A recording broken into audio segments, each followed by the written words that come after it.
They thought I couldn't count. That was their first mistake. I arrived at the counting house before sunrise, carrying ledgers heavier than grain sacks, and the merchant never looked at my hands, only at the books he expected to move on their own. He signed documents without checking totals. He recorded 52 barrels when only 40 arrived at the docks. He inflated every number, and every lie made him richer, while I stood silent in the corner.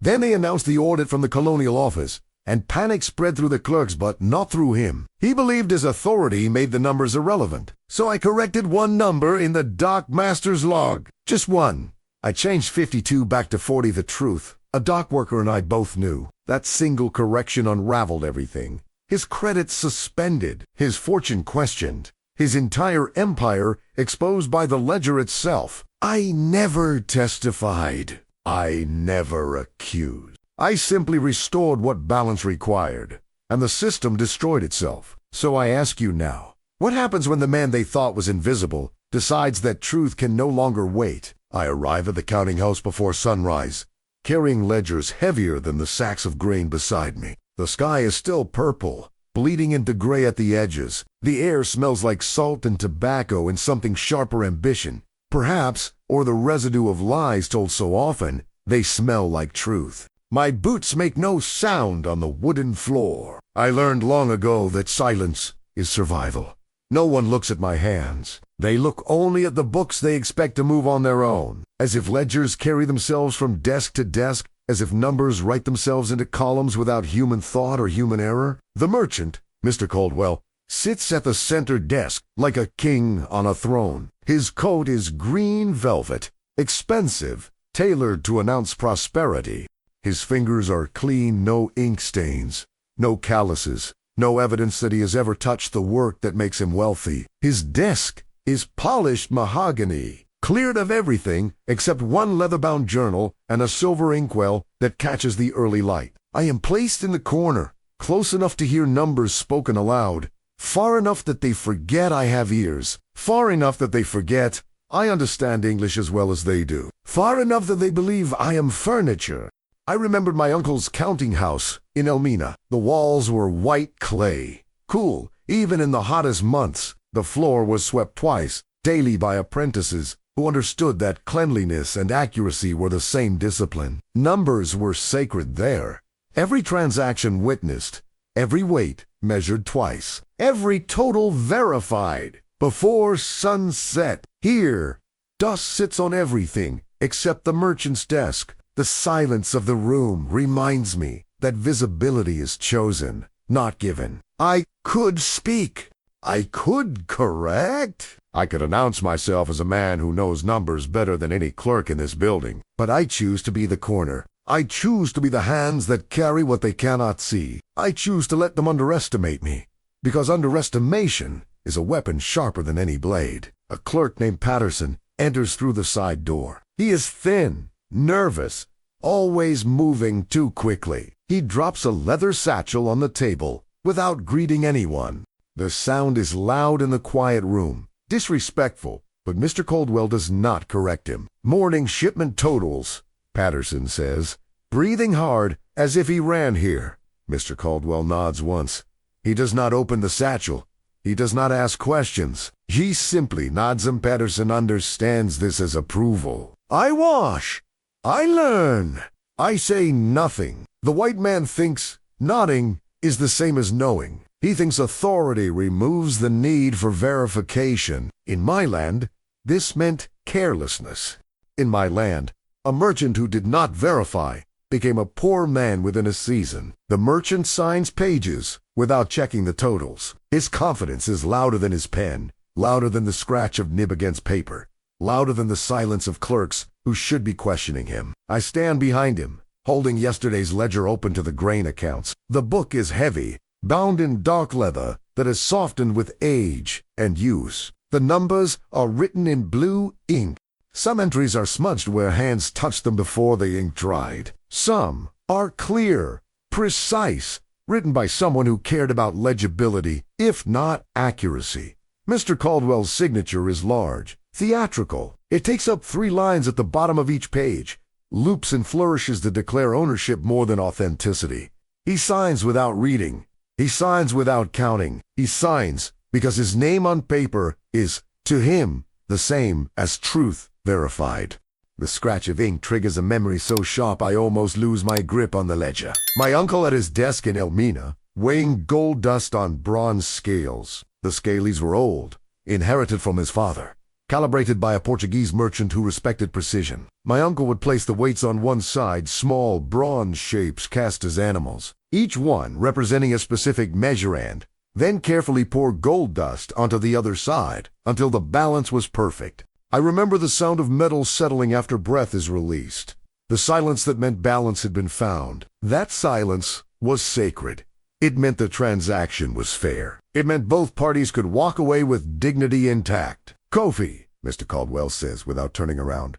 His voice is casual, dismissive. He does not use my full name because he never asked for it. "Take this to the dockmaster." He hands me a sealed letter without looking at me.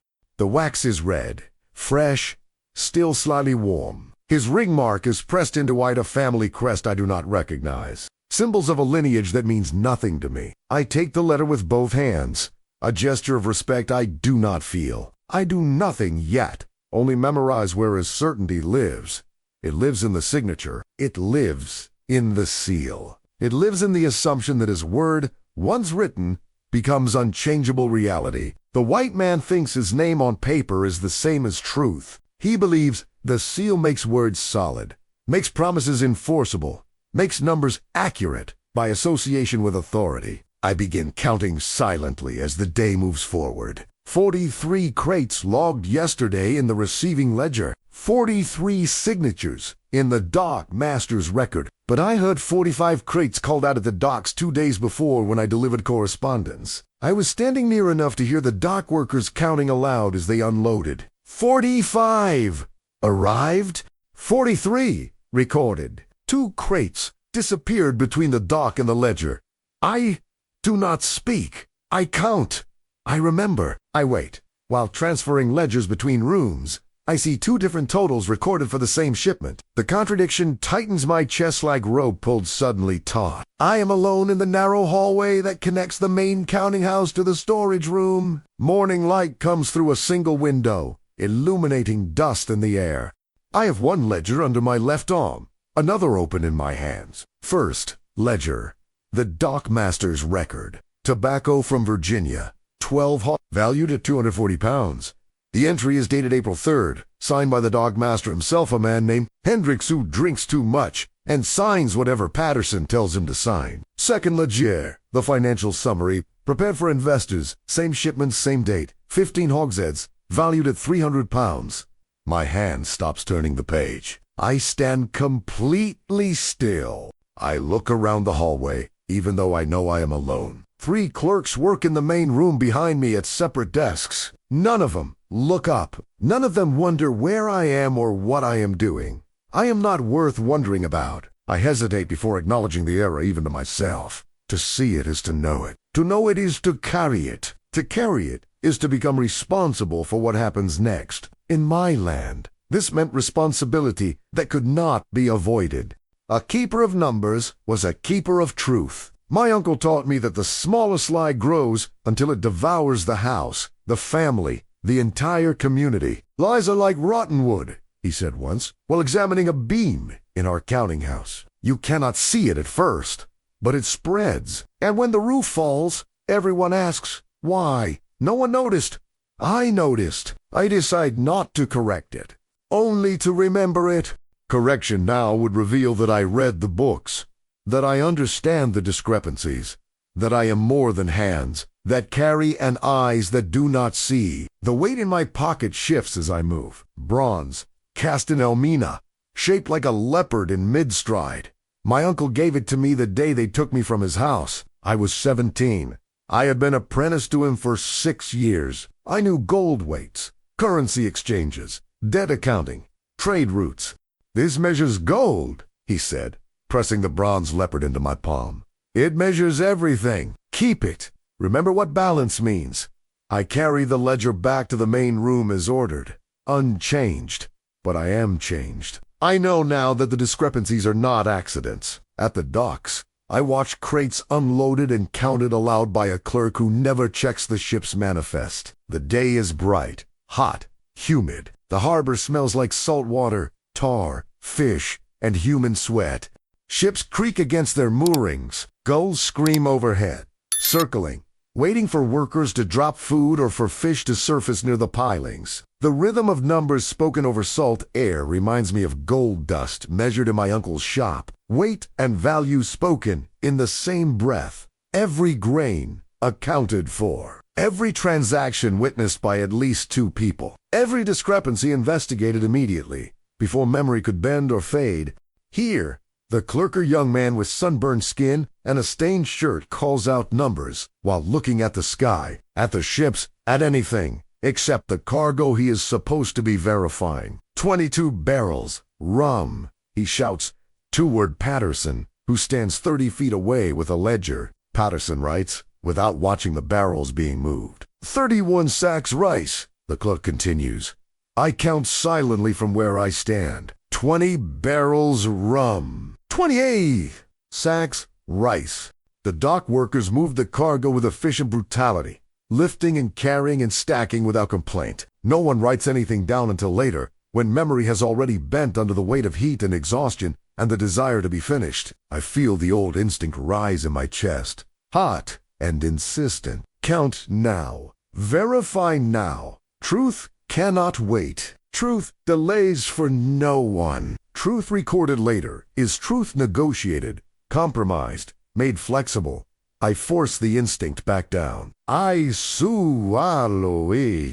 breathe slowly until the urge to speak A sailor passes me carrying coiled rope over his shoulder. He spits tobacco juice near my feet, close enough to be deliberate, far enough to claim accident. He does not see me as a person who counts. He sees cargo that moves other cargo. He sees a body that carries messages and ledgers without thought or opinion. Let him think that. Let them all think that. I return to the counting house, knowing the books are already lying. The lies are small now, scattered across different ledgers, hidden in the gap between spoken numbers and written records. But lies grow. Lies multiply. Lies breed more lies until the entire structure is fiction. That is when I know I will have to choose. Soon, very soon. Not yet, but soon. The merchant boasts about his success to visiting investors while I stand behind him holding records. 2 men in black coats sit across from Mr. Caldwell in the private office. Their boots shine like dark mirrors. Their faces are smooth and well-fed. Skin that has never known manual labor or missed meals. They smell like pipe tobacco and expensive wool. The office is small but decorated to impress paintings of ships on the walls. A globe on a wooden stand. Shelves lined with leather-bound books that no one reads. A performance of prosperity. Profit margins exceed 20% this quarter. Mr. Caldwell sees his voice filling the room like pipe smoke, rich and thick and impossible to ignore. I hold a ledger open to the page he references without being asked. I have learned to anticipate which numbers he will cite before he requests them. The numbers are there, written in neat columns. The numbers are wrong. His pride fills the room, and I observe how no one questions. Figures spoken with authority. The investors nod. One writes in a small journal with a silver pen. Neither asks to see the books I carry. Neither ask for verification or supporting documentation or testimony from anyone except the merchant himself. Authority is its own evidence here. Confidence is its own proof. I realize his faith is not in truth, but in repetition. Say it enough times. Make it real. Speak it with enough conviction, and verification becomes unnecessary. Create enough distance between the spoken claim and the written record, and no one thinks to check if they match. The white man thinks confidence is the same as accuracy. He believes his voice makes numbers settle into place, makes reality bend to accommodate his declarations. I remember my uncle refusing a buyer who would not let him weigh the gold twice. The buyer was wealthy, powerful, someone who could have brought valuable business to our house. But he was impatient. He was insulted by the suggestion that verification was necessary. I am not a thief, the buyer said, his voice tight with offense. I did not say you were. my uncle replied calmly. But trust is not the same as proof. We weigh twice.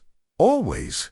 The buyer left angry, threatening never to return. My uncle slept well that night. Sometimes. He told me the next morning, losing business is cheaper than losing truth. I store that understanding carefully now.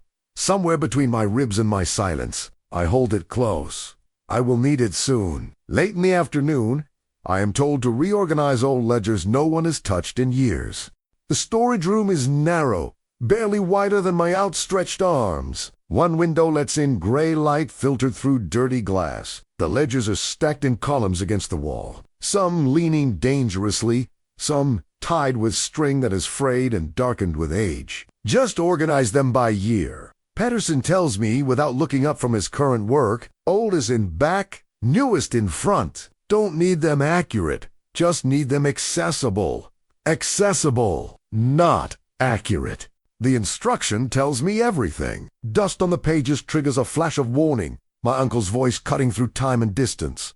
Neglect is where errors breed. A forgotten number becomes whatever the present needs it to be. Memory rewrites the past when records are not maintained. I resist opening certain pages. I am unsure if I want to know yet. Some knowledge is a door that will not close once opened. Some truths, once witnessed, demand action. I stack the books neatly by year, my hands moving automatically while my mind works independently. 1809, 1810, 1811, 1812, 1813, 1814, 1815. 7 years of records. 7 years of Mr. Caldwell's rising fortune documented in leather and ink. 7 years of lies, if the pattern holds. My hand finds the bronze weight in my pocket as I work. The leopard is smooth from years of handling, warm from my body heat. It is still there. As long as I live, I will carry this reminder of what measurement means, what accuracy requires, what truth costs. I stack and wait. I organize without reading deeply. Not yet. When I read these records, truly read them, trace the patterns, map the discrepancies, I will not be able to pretend ignorance anymore. That moment is coming, but it is not here. Yet that night, I overhear clerks whisper about an upcoming financial review. I am sweeping the floor near the back office, a task no one asked me to do but no one stops me from doing. Sweeping makes me invisible, makes me necessary, gives me reason to be anywhere in the building without explanation. The door is open a crack. Voices drift out into the hallway. They think I do not understand their language well enough to follow rapid conversation, especially when it involves technical terms and financial jargon. They are wrong. I understand every word. I understand the spaces between words. I understand what is said and what is carefully not said. The review is in 2 weeks, Patterson says. His voice is tight, strained, pitched higher than usual. Fear does that to voices. Inspectors from the colonial office. Full audit. Another clerk, younger, with ink-stained fingers I have seen trembled. When Mr. Caldwell raises his voice, does Caldwell know? The books are quiet. Patterson's hand comes down on the desk. The sound is short, final. He knows enough. He always knows enough. What does that mean? Does Mr. Caldwell know the books are inaccurate? Does he know and not care? Does he know and believe his authority will protect him? Fear moves through them, but not through the merchant. I recognize the imbalance between confidence and preparation. The clerks are afraid because they keep the records. They write the numbers. Their handwriting will be examined. But Mr. Caldwell is not afraid because he believes his position, his reputation, his network of powerful friends makes scrutiny irrelevant. The white man thinks authority protects him from scrutiny. He believes his status makes the numbers irrelevant, makes verification unnecessary, makes accountability something that applies to others, but not to him. I begin mapping which ledgers connect to which shipments in my head. The tobacco that appeared and disappeared between April and June. The rum that multiplied in transit from 40 barrels to 47 between the dock record and the financial summary. The rice that was counted 3 times, valued twice, recorded with 3 different totals across 3 different documents. I do not forget.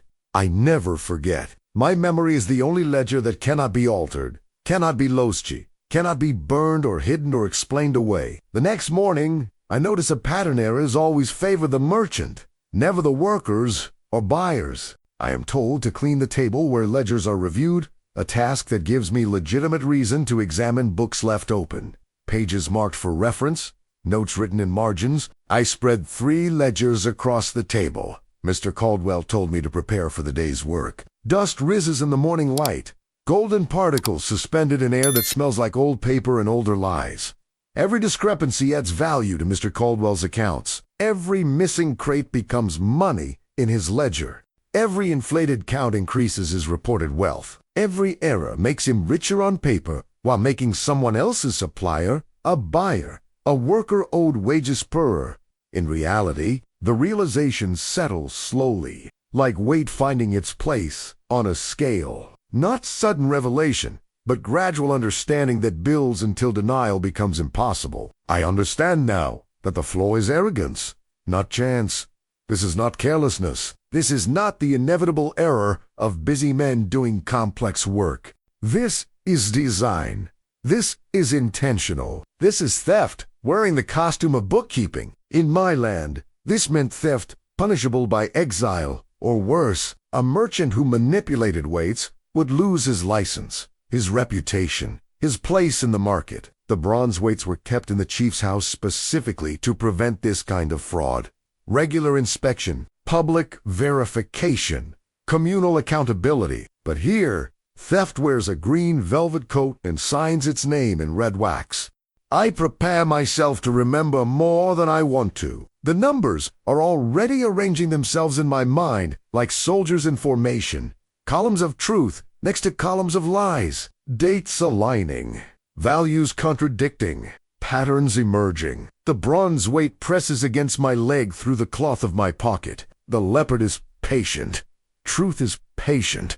I am learning patience. A delayed shipment creates tension in the counting house, and voices rise over missing figures. Where is the manifest for the Carolina cargo? Mr. Caldwell's voice cracks through the room like thunder before a storm. Sharp and sudden, and impossible to ignore. Patterson rifles through papers on his desk with increasing desperation. Documents scatter. 2 other clerks stop working immediately, frozen at their stations, afraid to draw attention, but also afraid to appear unhelpful. Everyone looks for something that should be there, but is not.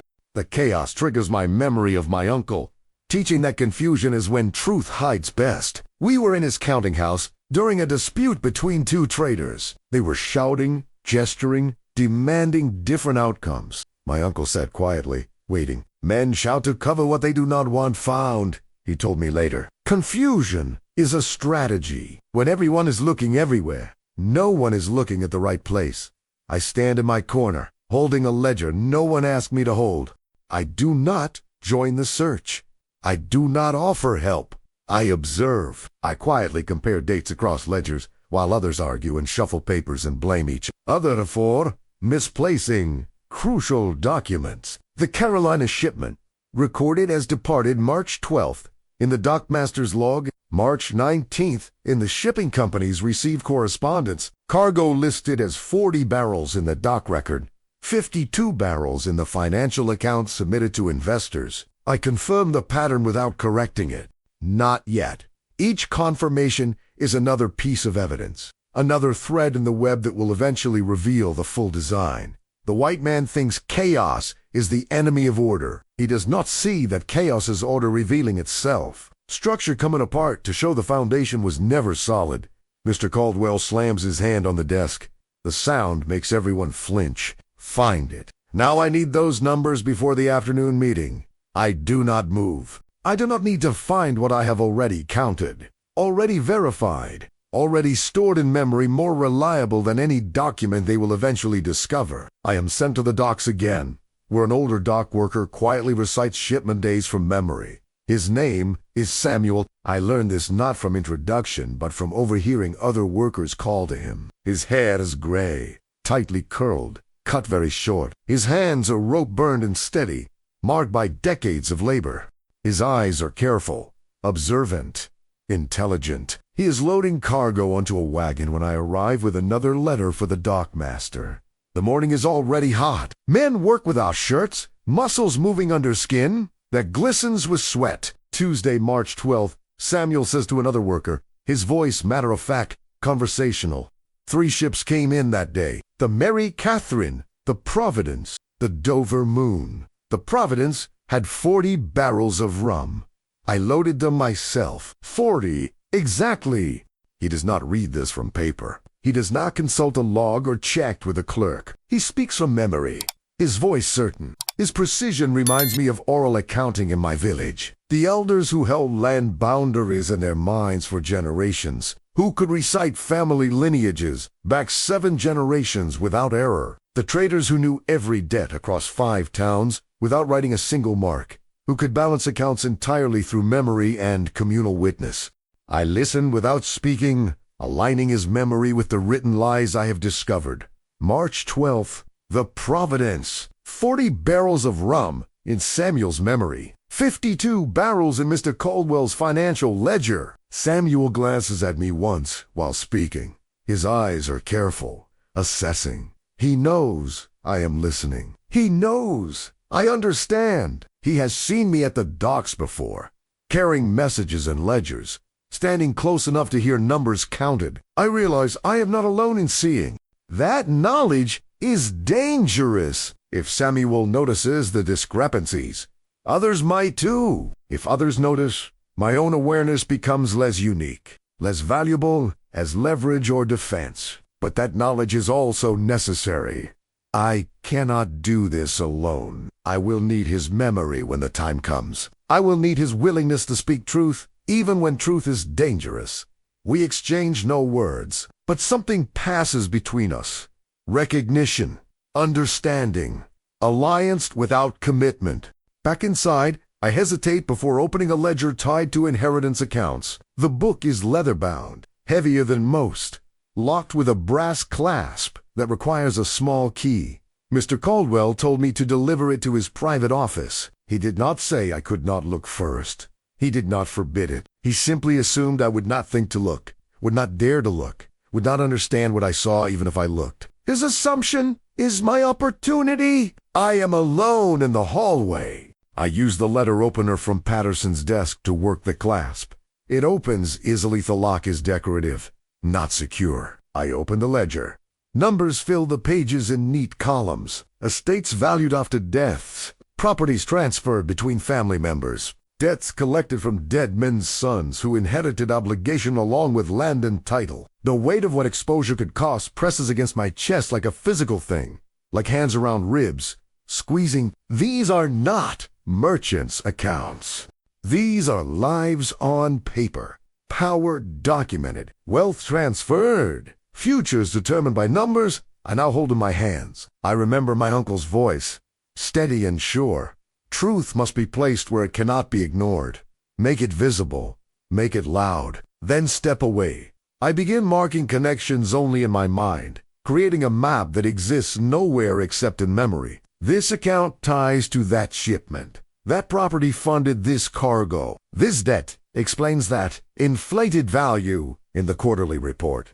The bronze weight shifts in my pocket as I turn pages. My hands are steady, but my heart is not. I close the ledger carefully. I lock it. I deliver it to Mr. Caldwell's office without comment. I say nothing, but I know. I know everything now. The dock worker and I exchange no words, only glances when numbers are read aloud. I am at the docks again 3 days later. A ship has arrived from Charleston. Cargo is being unloaded in the afternoon heat. 40 barrels! The dock clerk shouts from the ship's deck, his voice carrying across the water and pier. Samuel is below, directing where cargo should be stacked. He nods once when the clerk calls the number, but his eyes find mine across the dock, across the space between his work and my invisible presence. I know what he knows. 47 barrels were loaded in Carolina. The ship's captain confirmed it in correspondence I carried last week, but 40 will be recorded here in Charleston. 7 barrels will disappear between ports, transformed into profit for Mr. Caldwell through simple arithmetic and unquestioned authority. That silent bond feels dangerous and necessary in equal measure. I test a small adjustment in my head, imagining consequences like dominoes falling. Change one number in the dock record. The financial ledger no longer balances. The quarterly report contradicts the source documents. The merchant's accounts collapse inward under their own inconsistency. I decide the change must be minimal to survive scrutiny. Too large, and they will call it sabotage. Deliberate destruction, the action of someone with malicious intent. Too obvious, and they will know it was intentional. We'll look for who had access and opportunity. But a small change, a single digit, a small correction, an adjustment that looks like honest error that could be explained as clerical mistake. That could seem like accident. That could break the system while protecting the one who corrected it.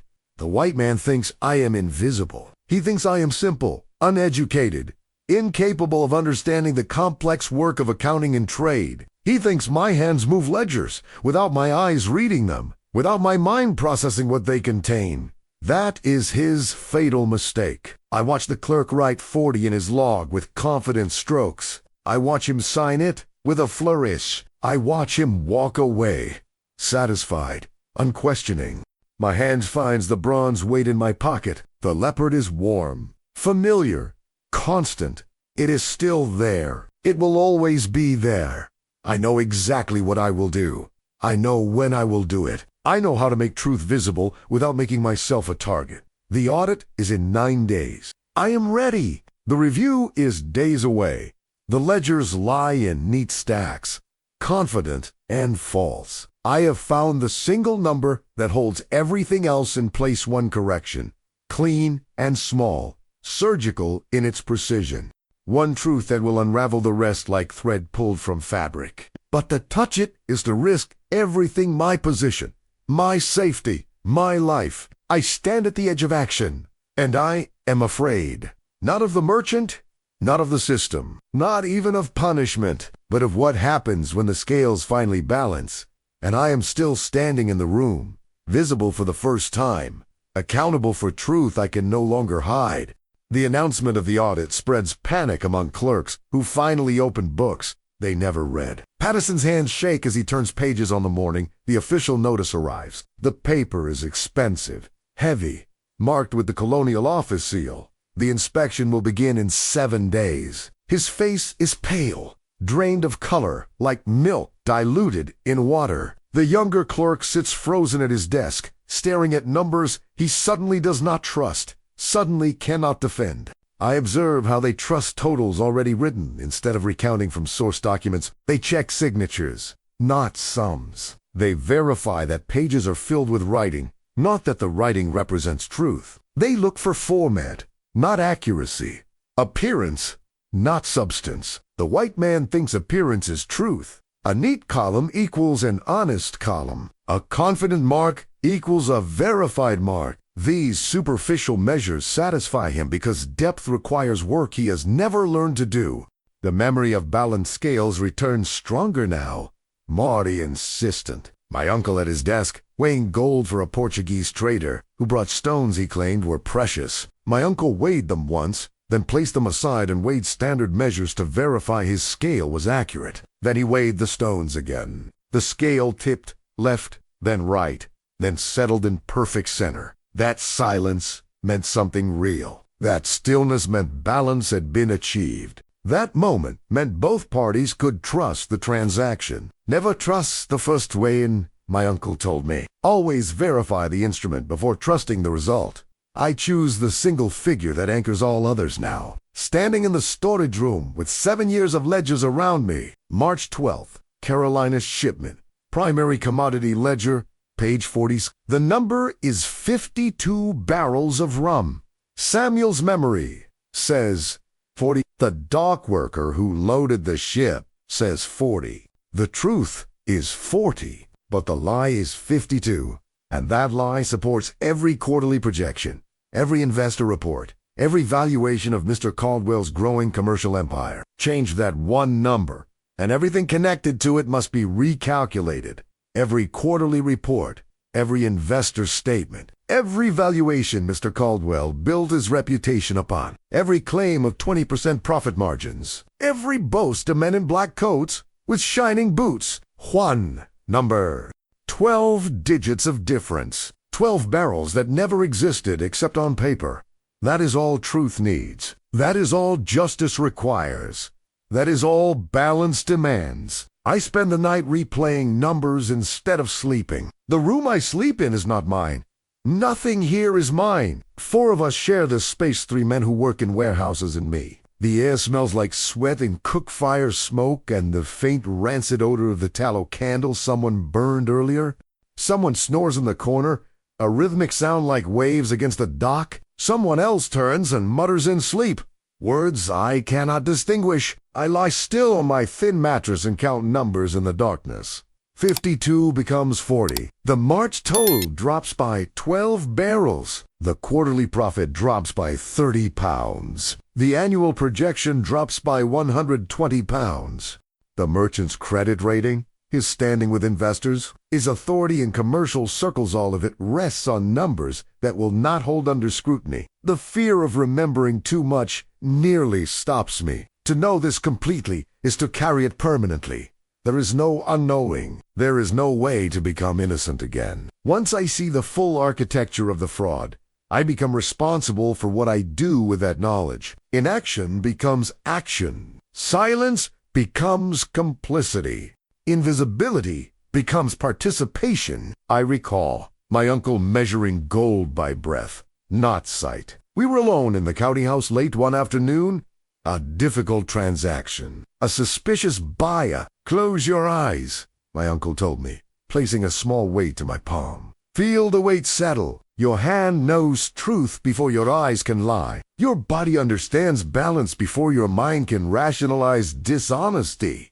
I held the bronze leopard then. I hold it now in darkness, in this room that is not mine, in this country that is not mine, in this life I did not choose. I commit to altering nothing until the right moment. The audit is in 6 days now. The inspectors will come with their own ledgers, their own records from the ports and warehouses and shipping companies. They will have documentation Mr. Caldwell does not control. Numbers he cannot alter. Testimony he cannot suppress. My correction must be there before they arrive. Small enough to seem like clerical error, large enough to break the foundation, precise enough to be irrefutable, clean enough to be believed as accident rather than sabotage. I do not sleep.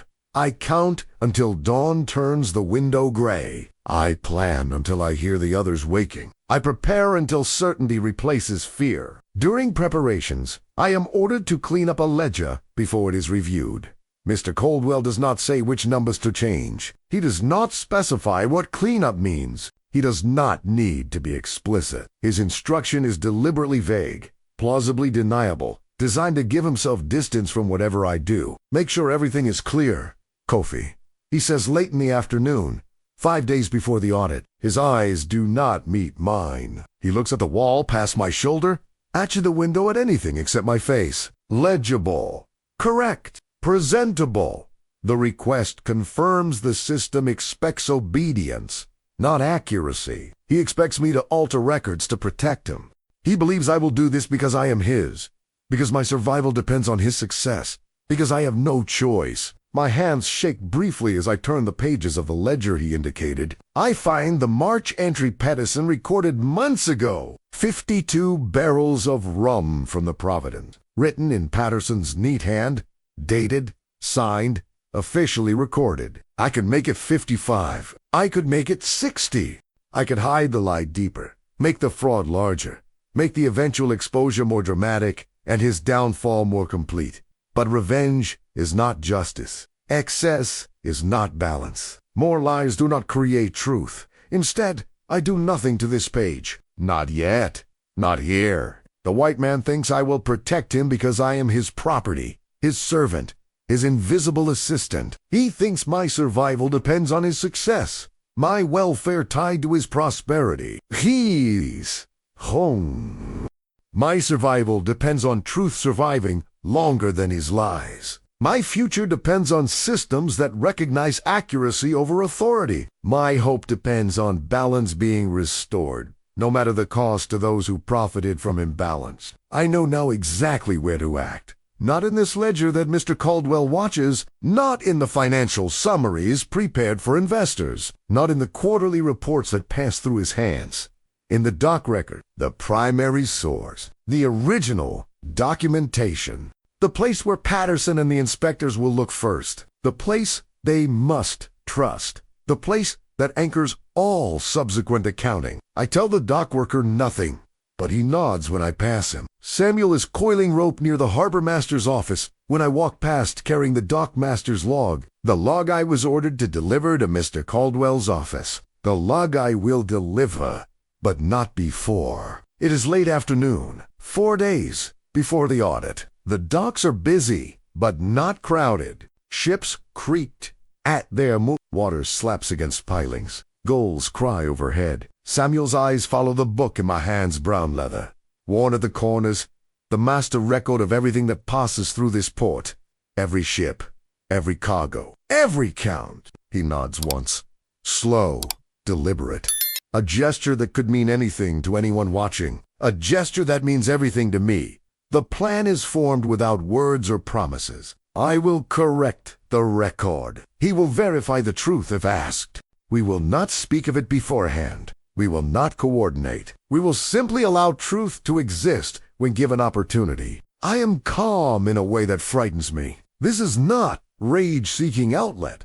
This is not revenge-seeking satisfaction. This is arithmetic. This is balance-demanding restoration. This is weights on a scale, settling into their proper places. In my land, this meant justice operating as it should not through violence or dramatic confrontation, but through patient correction of what has been made false. Here they call it something else. Insubordination, sabotage, theft.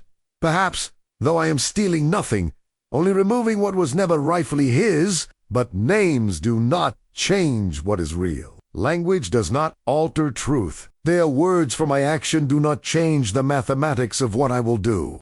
My hand finds the bronze weight in my pocket. The leopard is there, constant, unchanging. It measured gold in my uncle's shop.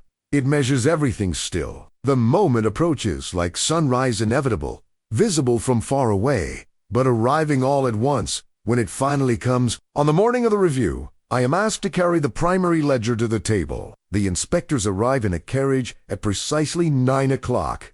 2 men, both gray-haired, both wearing dark coats and expressions of professional skepticism. They carry leather cases heavy with documents. They do not look at me. I am furniture that moves, scenery that occasionally shifts.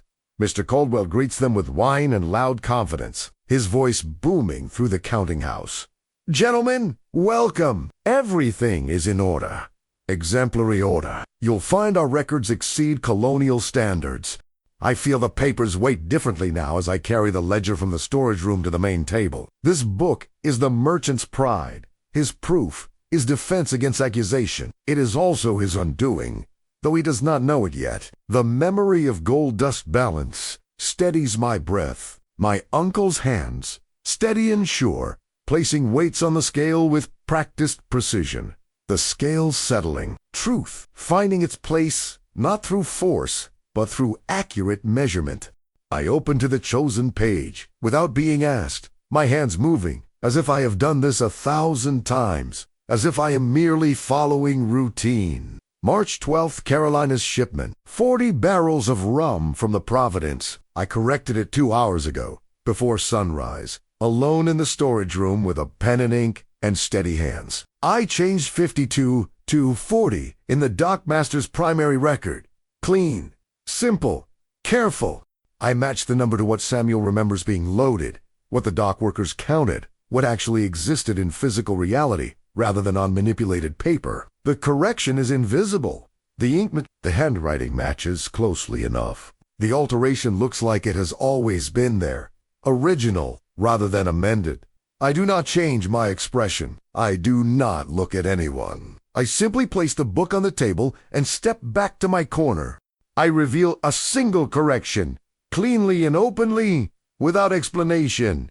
No, that is wrong. I already corrected it. Now I only allow it to be discovered. I place the ledger on the table where inspectors will review it. I step back to my usual position. I become invisible again. Furniture, scenery, irrelevant. The act feels louder than a shout, though I make no sound. The silence in the room seems to compress around this moment, around this book, around this single page that will change everything. Mr. Caldwell is still talking, his voice filling every space with confident assertions. Our quarterly margins consistently exceed projections. Our cargo documentation is thorough and precise. The inspectors begin reviewing documents on the table. One opens his leather case and removes papers official records from the Colonial Customs Office. Shipping manifests from port authorities. Correspondence from Charleston warehouses. I pause, internally, questioning whether I have gone too far. The correction cannot be undone. It is written in the primary record now. It is real. It exists. It will be compared against every other document, every quarterly report, every investor statement. The white man thinks documents are fixed, permanent, unchangeable historical facts. He does not understand that truth corrects itself when given the opportunity. When someone with access and courage makes a small adjustment that allows reality to align with documentation, I close my eyes briefly, then open them. I am committed now. There is no retreat. One of the inspectors opens the dock master's log. His finger traces down the page, following entries chronologically. March 13, March 7, March 12th. His finger stops. His eyes narrow slightly. He reads the entry twice. The auditor begins reading totals aloud, and confusion enters the room. March quarterly summary, the lead inspector says, his voice steady and professional, without emotion or accusation. Tobacco, grain, rum, sundries, total valuation. His voice stops mid. The silence is sharp, sudden, noticeable. Mr. Caldwell leans forward slightly. Yes. Is there a question? This figure, the inspector says, tapping the page. The Carolina shipment on March 12th. The dock record shows 40 barrels of rum. That's correct, Mr. Caldwell says without hesitation. His confidence is reflexive, automatic. But your quarterly report submitted to the Colonial Office in April lists this same shipment as 50 barrels, valued accordingly. Figures no longer agree with themselves. The submitted report says, the dock recorded the primary source, the original documentation, the foundation of all subsequent accountings. The financial projection is built on 50. The investor statements assume the merchant's reported profit margins require 52 to be true. But the dockmaster's log says 40, and the dockmaster's log is what the inspectors must trust, what the system is designed to trust, what cannot be dismissed or explained away. I observe faces tightening, voices slowing, certainty evaporating. Patterson looks at his own handwriting in the quarterly summary. He sees 52, clearly recorded. He looks at the dock record. He sees 40. The ledger speaks without my voice. The numbers contradict themselves. The system accuses itself. The white man thinks records cannot disagree with themselves because they are all his records, all under his control, all created to tell the story he once told. But one number was wrong. And that one number holds up everything else, and now everything else is collapsing. The merchant interrupts, insisting the error must be new. This is impossible, Mr. Caldwell says, his voice rising, sharpening with something between anger and fear. The dock record must have been altered. This is sabotage. His pride sharpens his tone, makes him aggressive when he should be careful, makes him attack when he should defend. The inspectors do not respond with emotion. They are not interested in theater or accusation. They are interested in documents, in cross-reference, in whether numbers align across multiple independent sources. One inspector pulls papers from his leather caseport records from Carolina. Ship manifests. Captain's log sent to the Colonial Customs Office. According to the Charleston Port Authority, the inspector says, reading from official correspondence, 40 barrels of rum were loaded onto the Providence on March 12th. The ship's captain confirmed this count before departure. 40, not 52. The original source documentation, created hundreds of miles away by people. Mr. Caldwell does not control, confirms the number I wrote in the dockmaster's log. Mr. Caldwell's face changes, color drains, then returns too quickly. His jaw tightens. That's impossible, he repeats. But his voice is quieter now, less certain. Patterson recorded. I recorded what the dock clerk reported to me. Patterson says quickly, desperately, throwing the accusation away from himself. I wrote what I was told to write. I remember my uncle saying truth survives because lies require defense. Truth sits still. Truth does not argue. Truth does not need elaborate explanation. Lies must run, must justify, must create complex stories to explain simple discrepancies. I remain silent. I am still furniture. I am still invisible. I am still irrelevant to their attention. But the ledger remembers what I wrote, and what I wrote matches what actually happened, what was actually loaded, what actually existed in the physical world. Truth protects itself when given the opportunity. More ledgers are brought in, and the contradiction spreads like fire finding dry wood. Once the inspectors find one error, they look for others with renewed attention and suspicion. They pull the tobacco accounts from April, the grain shipments from February, the estate valuations from January. Every record is suddenly suspect. Every inflated number now looks intentional rather than accidental. Every discrepancy now appears coordinated rather than random. Every adjustment that favored Mr. Caldwell's accounts now seems like evidence of systematic fraud rather than innocent clerical error. Clerks turn pages faster, panic replacing confidence. They try to explain. They point at each other's handwriting. They suggest dates were confused, counts were misheard, memory failed under pressure of daily work. But the explanations sound hollow. The justifications require too many coincidences. The pattern is to consist of every error favoring the merchant, never the buyer, never the worker, never the investor. I see the flaw fully exposed now, like bone showing through broken skin. Not one lie, but a system of lies. Small adjustments made over years, each one building on the last, creating a structure of reported prosperity that has no foundation in actual transactions. The system begins accusing itself. No one needs to point fingers. The documents contradict each other.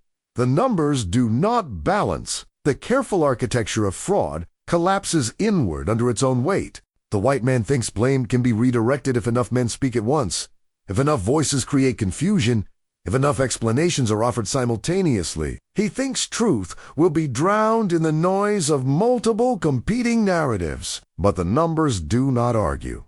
They do not debate. They do not negotiate. They simply are or are not accurate. They either match physical reality or they do not. And these numbers do not match. These numbers are lies. And lies, when exposed to scrutiny, do not survive. The dockworkers' shipment numbers are referenced aloud, matching my correction perfectly. One inspector sends a clerk to the docks with specific instructions. Bring the dockmaster and the cargo supervisor. I need to verify loading procedures and record keeping practices. Samuel arrives an hour later, called from his work, still wearing clothes stained with labor. He stands in the doorway of the counting house, hat in his hands, eyes careful and alert. He has never been inside this building before. This is not a place where men like him are welcomed. But the inspector's authority overrides Mr. Caldwell's preference, overrides custom and expectation. Do you recall the Providence cargo in March? The inspector asks without preamble or introduction. Yes, sir. Samuel's voice is steady, respectful, clear. How many barrels of rum were loaded? Samuel does not hesitate. He does not look at anyone for confirmation or permission. He does not check his memory or second-guess himself. 40, sir. I loaded them myself with 3 other men. 40 barrels. Exactly. I counted them twice once, as they came off the wagon, once as they went into the ship's hold. His testimony is simple, direct, unshakable. He speaks with the authority of someone who was there, whose hands touched the cargo, whose memory holds truth that paper tried to erase. No one looks at him with suspicion. No one questions why a dock worker would remember such specific details. Memory is expected from people who do physical work. They must remember counts, weights, sequences, procedures. Their bodies hold knowledge that clerks must write down to preserve. No one looks at me either. We are both beneath the notice of men focused on larger concerns, on questions of fraud and authority and commercial reputation. The truth holds its shape without witnesses being named or celebrated or acknowledged. It simply exists, confirmed by the dockworker's testimony, supported by the ship captain's log, verified by the Charleston Port Authority's records. I feel the cost settling in my chest like weight finding its place. Samuel has now spoken publicly. He has made himself visible. If they decide to punish someone for exposing this fraud, he is no longer safe in his invisibility. But he nods at me as he leaves, as the inspector dismisses him back to his work. One small nod, brief, deliberated gesture that says, I see you. I know what you did. I stand with you. He knew the risk. He chose it anyway. He chose truth over safety. He chose accuracy over convenience. That is courage. That is honor. That is what my uncle meant when he taught me that keeping numbers is a sacred trust. The merchant's credit is questioned, then suspended, then effectively destroyed. The inspectors confer quietly in the corner of the room for 20 minutes while everyone else sits in uncomfortable silence. Papers are shuffled, notes are compared, calculations are verified. Finally, they return to the table where Mr. Caldwell sits, his confidence fully evaporated now, his face showing something close to fear. Your accounts will be frozen pending further investigation, the lead inspector says without emotion or sympathy. All transactions suspended until we complete a comprehensive audit of the past 5 years. Mr. Caldwell's voice shrinks as authority leaves it, as power drains away like water through cupped hands. This is a misunderstanding. I'm certain we can resolve. We will resolve it through proper investigation. The inspector interrupts. We will examine every shipment, every valuation, every report submitted to the colonial office. We will verify your claims against independent documentation. The words are professional, procedural, neutral, but they mean ruin. They mean exposure. They mean the careful fiction of prosperity will be dismantled, page by page, number by number, lie by lie. Mr. Caldwell reaches for his desk as if it will hold him up, as if touching familiar expensive wood will restore his authority. It does not. Nothing can restore what accuracy has destroyed. I am dismissed from the room without comment.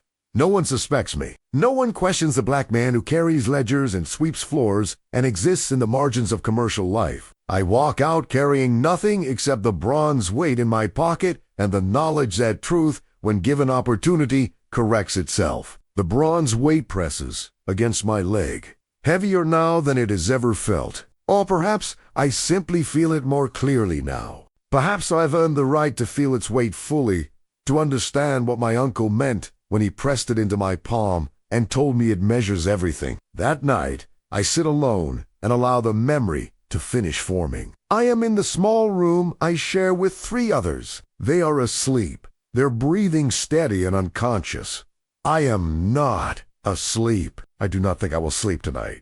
The day plays through my mind in sequence. The inspectors arriving, the ledger being opened, the discovery of the discrepancy, the spreading realization that one error meant many errors, that one lie meant systematic fraud. I understand that survival sometimes means letting truth move without you.